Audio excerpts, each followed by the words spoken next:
I assume if you're wearing the Batman shirt, you're representing the good side and not the Dark Knight, or? Yeah. Okay. My question is largely about God being benevolent. If we assume that God exists, what evidence do we have that he is indeed benevolent? Because many times our actions, if they're negative, have negative consequences. I can accept this. What I question is when innocent suffering occurs. For instance, Atlanta is one of the largest sex trafficking cities in America. Something like this was so horrendous. How can a benevolent God accept this to happen? You know, when you raise that question, I think it is the linchpin argument that anti-theists actually hold, and so as John has said earlier on, to deny that would be to be blinded to the felt reality of what this world is. You know, let me just give you a little bit of a personal anecdote on this, and then give you there's a philosophical side to it, there's an experiential side to it. Maybe let me start with the philosophical side. To raise the problem of evil, if you're a pure naturalist, is to actually invoke a category that is very hard to even justify. What does evil really mean? It doesn't mean anything other than pain and suffering. Because if God doesn't exist, sin is not a category. You know, moral absolutes are not categories. What we are really talking about is just pain and suffering and all that encompasses. This was actually the motivating factor for Gautama Buddha. The concept of Buddhism is built entirely on one word, dukkha. When Gautama Buddha saw old age and he saw suffering and he saw death, he began to search to find an answer. He was a Hindu at that time, and he felt in Hinduism the answer was not forthcoming, so he ended up with his Four Noble Truths and his Eightfold Path and all of that, but it's a non-theistic framework. Now, the problem, I think, with Buddhist philosophy in showing the emptiness only through dukkha and only through suffering is to miss a larger question. And I want you to listen to me carefully now. If meaninglessness came only from suffering, I could understand that. We also have to explain why ultimately meaninglessness comes from being weary of pleasure. Think about that. Meaninglessness of an ultimate nature comes from being weary of pleasure. It was Jack Higgins, the author of The Eagle Has Landed, who said, when you get to the top of the hill, you find out there's nothing there. Ted Turner from these parts made the comment that he was quite disconsolate in finding out that all you do is get to the top of the mountain and found you've got a bag full of holes.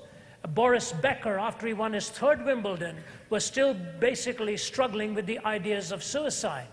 One of the great football players who used to play for Atlanta and then played baseball here for Atlanta, and then Deion Sanders, and then went on to play football for the Cowboys. Deion Sanders, in his testimony, makes the comment that the night they won the Super Bowl was the loneliest night of his life.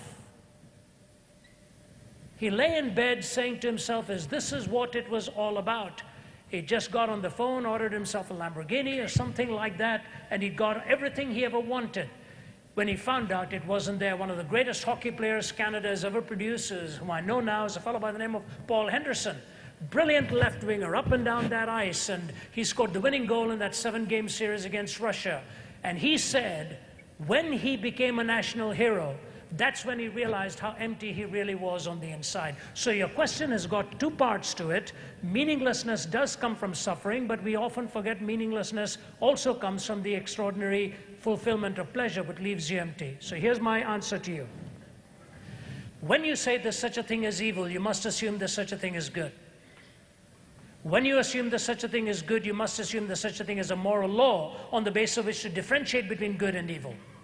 When you assume there's such a thing as a moral law, you must posit a moral lawgiver. But that's whom the anti-theists are trying to disprove and not prove. If there's no moral lawgiver, there's no moral law. If there's no moral law, there's no good. If there's no good, there's no evil. The question actually self-destructs. So the only way then is to find your question to be bridged with what John has just said. God is a benevolent God and a merciful God. In the very act of his own Son going to the cross is a revelation of the fact that sin by nature is destructive. You get into sin, it'll ultimately destroy you. Pain is the symptomatic expression of that which is broken on the inside. Very close to where you and I are standing is a young girl in Georgia who happens to have a disease that only a handful of people in this world have. It is called desensitization to pain with anhidrosis. What it really means is they're not able to feel pain, and their perspiration glands do not work. They're not able to perspire. It's a very rare form of disease. One of those who has it in the state of Georgia. I'm trying to remember her name. She's about 13 or 14 years old or something now, of that age now. Her mother said their life has been agony because she feels no pain. They have to keep somebody watching her. If she touches a live stove, she doesn't know it. If she bangs her body against a sharp stone when she's playing some kind of sport and cuts her arm and doesn't know it, she could bleed to death. They always have to have somebody watching her so that she will be alerted if she has injured herself and she herself is desensitized to pain. The interesting thing is the mother says every night she and the family go to bed and pray, God, please give our daughter back the ability to feel pain before we lose her because she cannot feel it. If the physical symptoms tell us that pain is a symptom of something that's wrong, I think we need to accept it, that pain in the inner man is a symptom that something is wrong between us and God. God provides for us the help, the sustenance, the strength, and in his mercy, we in America are so blessed, we're turning against God. A place like India, with so much deprivation, where religion is so rife. I give you words of him and then a personal illustration, and that's it. A woman who was born to a home where she was soon orphaned, was then adopted by another family. She was born Annie Johnston. She became Annie Johnston Flint. She contracted rheumatoid arthritis. Her body was bent over in pain most of her life. She spent most of her years in bed till her body was covered from head to toe with sores. When the last eyewitness saw her, she needed 8 pillows to cushion the sores on her body. Cancer and blindness had taken its toll by now.